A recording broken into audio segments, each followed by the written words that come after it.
안녕하십니까? 리딩 크리스천 앰프 클럽 RCB의 정진부 목사입니다. 반갑습니다. 오늘도 C.S. 루이스의 순전한 기독교 한 챕터를 함께 읽어보고 또 그 내용을 나누어 보려고 합니다. 오늘 함께 나눌 내용은 4장 인격을 넘어서, 그 중에 챕터 3 시간과 시간 너머입니다. 그 요약의 내용을 한번 먼저 살펴보도록 하겠습니다. 사람들은 기도를 할 때에 한 가지 어려운 점을 가지고 있다라고 루이스는 설명합니다. 그 의문은 이것입니다.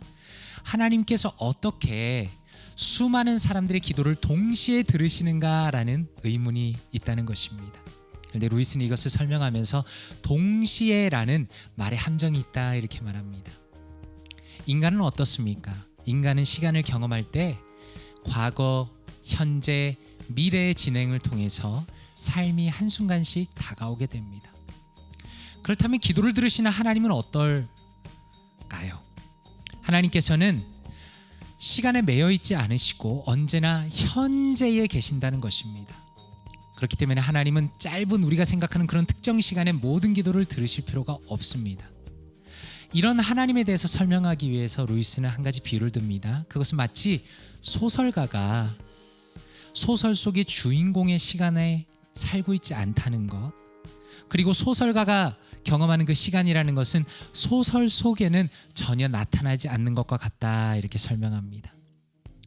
그렇기 때문에 하나님은 우리 각자를 돌보실 만한 무한한 여유가 있다는 것입니다. 하나님의 삶은 곧 하나님 자신이다 이렇게 설명합니다.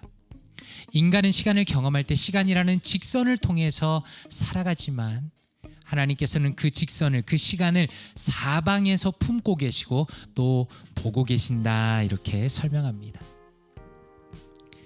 인간이라는 존재는 어떻습니까? 인간은 그 자신의 실제를 현재 완벽하게 가지고 있지 못합니다. 왜냐하면 이미 시간이 흘러가고 있는 과거로 인해서 자신의 실제를 잃어가고 있고 또 아직 오지 않은 미래 때문에 실제의 일부를 얻고 있지 못하지만 하나님은 완전한 실제이심으로 시간을 초월해 계심으로 역사라는 것이 존재할 수 없다라는 것입니다.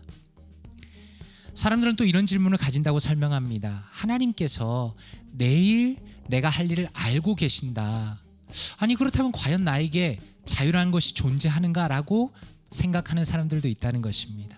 그러나 루이스는 설명하기를 하나님은 시간의 흐름 밖에 계시기 때문에 그분에게는 모든 것이 지금이다 이렇게 설명을 합니다.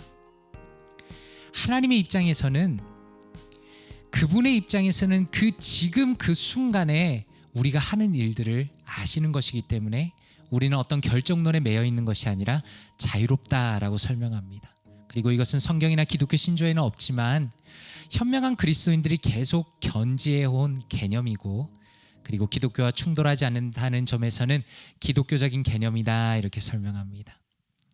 그렇다면 루이스의 이러한 내용을 책 안의 한마디를 통해서 조금 더 자세히 살펴보기를 원합니다. 루이스는 이렇게 말합니다. 물론 이것은 완벽한 예가 아닙니다. 그러나 제가 사실로 믿고 있는 바를 어렴풋하게나마 보여줄 수는 있습니다. 작가가 소설 속에서 흘러가는 가상의 시간에 쫓기지 않는 것처럼 하나님도 우주의 시간의 흐름에는 쫓기지 않으십니다 이렇게 설명합니다. 그리고 그런 하나님이시기 때문에 하나님께서는 우리 한 사람 한 사람을 돌보실 여유가 무한히 있습니다. 그리고 그분은 우리를 뭉뚱그려 대하실 필요도 없습니다. 그분은 여러분 한 사람 한 사람이 그가 만든 유일한 존재인 것처럼 그 사람과 각각 함께 하십니다 이렇게 설명합니다. 그리고 그리스도는 여러분 하나하나가 세상에 존재하는 유일한 인간인 것처럼 그 각각의 사람을 위해 죽으셨습니다 이렇게 설명합니다. 너무 중요한 얘기죠. 사실 루이스가 시간을 초월하시는 하나님이라는 개념을 통해서 말하고 싶은 것은 그분이 시간에 얽매이는 분이 아니기 때문에 우리 각자를 사랑하시고 우리 각자에게 무한한 시간을 사용하시며 우리 각자를 돌보신다라는 부분에 포커스가 맞춰져 있습니다. 어떤 의미에서 물론 굉장히 지적이기도 하지만 굉장히 목회적이면서 굉장히 은혜로운 내용을 우리에게 설명해주고 있습니다. 그렇다면 이런 내용을 가지고 말씀으로 한번 바라보길 원합니다. 성경에 하나님께서 처음과 나중이 되신다는 여러 구절이 있지만 저는 그 중에서 요한계시록 1장 8절 말씀을 가져왔습니다. 예수 그리스도께서 이렇게 말씀하십니다. 주 하나님이 이르시되 나는 알파와 오메가라. 이제도 있고 전에도 있었고 장차 올 자요 전능한 자라 하시더라. 이렇게 말씀합니다. NIV 성경이 이렇게 번역했습니다. I'm the Alpha and the Omega, says the Lord God, who is and who was and who is to come, the Almighty. 이렇게 말씀합니다. 이 부분에 대해서 넬슨 스터디 바이블은 이렇게 설명합니다. 한번 들어보십시오. The Lord God's self-description as the Alpha and the Omega, the first and last letters of the Greek alphabet, means He is almighty from the beginning to the end of all creation. 그리고 계속 이어서 설명합니다.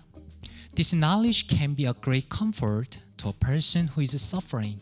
The Lord is sovereignly guiding history toward its consummation, the victory of Christ over all. 이렇게 설명합니다.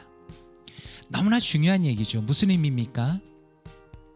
하나님께서 자기 계시를 보여주셨는데 그것은 알파와 오메가라는 것입니다. 그것은 헬라어에서 첫 번째 단어와 마지막 단어인데 그것이 의미하는 바는 하나님께서 모든 세상의 그 처음부터 끝까지 모든 것의 주관자가 되신다라는 그런 의미를 가지고 있습니다.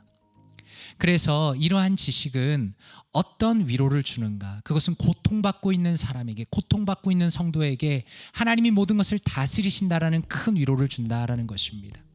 여기서 중요한 것은 하나님께서 역사를 주권적으로 다스리고 계시는데 그것은 어디로 향하는가? 그 역사의 끝, 역사의 완성이신 예수 그리스도의 승리, 이 모든 것에 대한 예수 그리스도의 그 승리를 향해서 하나님께서 역사를 다스려 가신다, 이렇게 설명합니다.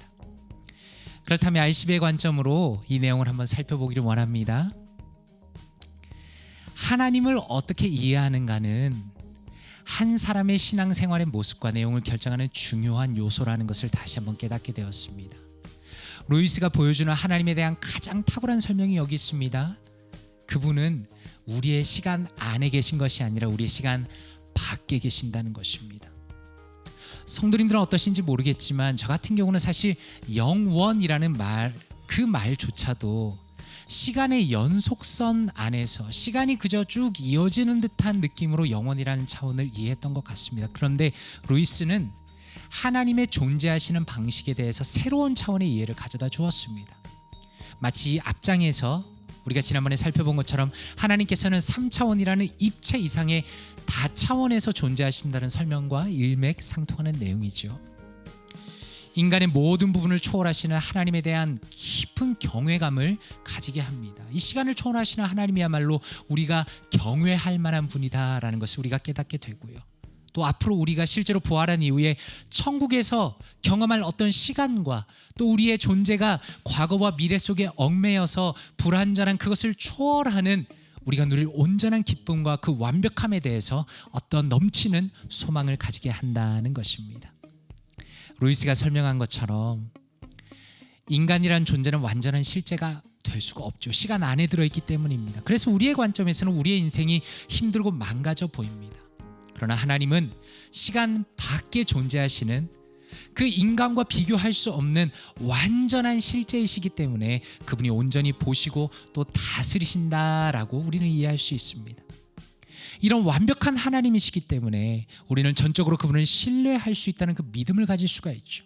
만약에 하나님이라는 그 신의 존재가 우리와 동일하게 시간 안에서 역사만 하실 수 있다면 사실 그런 존재를 우리가 어떻게 신이라고 부를 수 있겠습니까? 그러나 우리의 차원을 넘어서서 시간 밖에서 존재하시는 하나님이심을 우리가 안다면 우리는 그분을 확실하게 신뢰할 수 있습니다. 또 그분은 완전하신 분이시기 때문에 시간 밖에서 언제나 그분의 입장에서 현재적 관점으로 우리에게 무한한 시간을 사용하시고 우리 각자를 특별하게 사랑하신다는 그 설명을 통해서 어려운 시간을 지나가는 모든 성도들의 마음 가운데 큰 위로를 얻을 수가 있겠습니다. 그렇다면 우리가 이 내용을 가지고 우리의 삶 가운데 어떻게 적용해 볼 수 있을까요? 저는 두 가지로 적용해 보았습니다. 시간 밖에서 지금 이 순간 나를 돌보시며 위로하시는 하나님을 묵상해 보십시오. 이렇게 적용해 보았습니다. 우리의 생각을 뛰어넘어서 시간 밖에서 우리를 돌보시는 그 하나님을 묵상하면서 우리의 삶을 살아보십시오. 그리고 두 번째입니다. 시간을 초월하여서 모든 것을 주관하시는 하나님을 더욱 믿음으로 붙들어 보십시오. 이렇게 적용했습니다. 우리는 지금 현재밖에 보이지 않습니다. 미래는 모릅니다. 그래서 불안합니다. 그러나 하나님은 시간을 초월하여서 모든 것을 주관하시며 궁극적으로 우리가 아까 스터디 바이블에서 살펴본 것처럼 예수 그리스도의 그 승리의 마지막 그 승리를 위해서 하나님께서 인도해 가십니다. 우리의 인생을 붙드시며 역사를 주관하시는 그 하나님을 신뢰하면서 더욱 믿음으로 그분을 붙드시는 모든 사랑하는 성도님들 또 형제 자매들 되시기를 진심으로 바랍니다. 한번 기도하도록 하겠습니다. 사랑과 은혜가 풍성하신 아버지 하나님 감사합니다. 오늘의 이 짧은 내용을 통해서 우리의 상상을 초월하여서 시간 밖에 존재하시며 영혼의 관점에서 현재 이 순간 우리를 돌보시며 지키시며 인도하시는 그 하나님의 놀라운 존재 방식과 그 사랑을 깨닫게 하시니 감사합니다. 하나님, 인생이 힘들고 어려울 때, 내 자신에 대해서 만족하지 못하고 절망할 때에 여전히 나를 특별히 사랑하시며 우리 각자를 영원히 사랑하시며 돌보시는 무한한 관심과 시간으로 우리를 향해 계시는 그 하나님을 의지하며 생각하며 믿고 묵상하며 붙들며 살아갈 수 있도록 은혜를 더하여 주시옵소서. 하나님의 은혜에 감사드리며 예수 그리스도 이름으로 기도드리옵나이다. 아멘.